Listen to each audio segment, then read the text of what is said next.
Hi, I want to welcome everyone to today's live cast.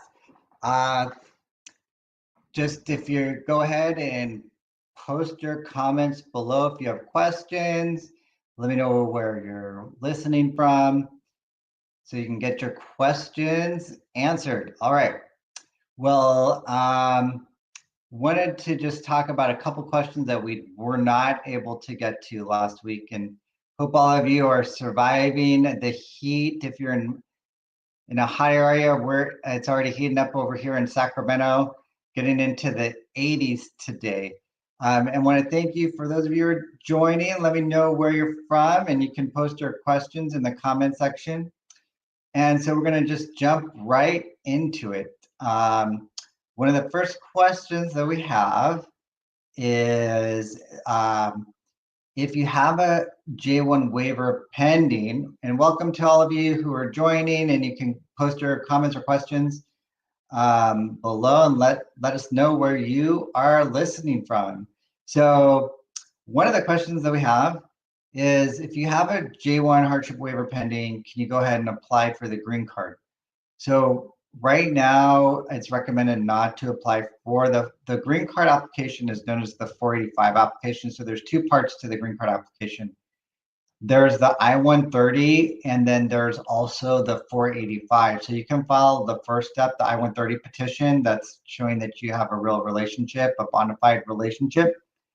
The second step, the 485, it is recommended as of now to wait until you get the J1 waiver approved before filing, because if you notice on the 485, one of the questions asks about whether you fulfill the 2-year home residency requirement. So your application could be denied if you prematurely file your green card application before you actually get the waiver.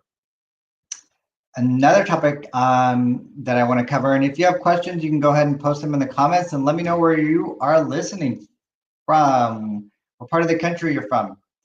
Are J2 waivers. So there's the J1 waiver and there's the J2 waiver. So if you come in on a J1 visa and you come in with a derivative, what's called a derivative, like that could be your spouse, that could be your child, and let's say you get a divorce, then you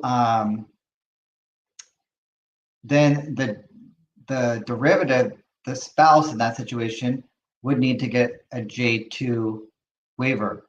So that's it. Or if the parent goes back home and the child stays on, that child would eventually need to get a J2 waiver, which is distinct and unique from a J1 waiver.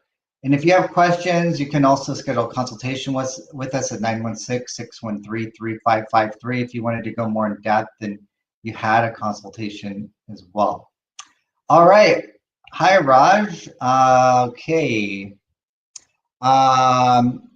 So Raj from Iowa, you applied for your U visa in August 2017, and you got your bona fide determination in 2021. Well, that's fantastic news. Congratulations on getting your bona fide determination.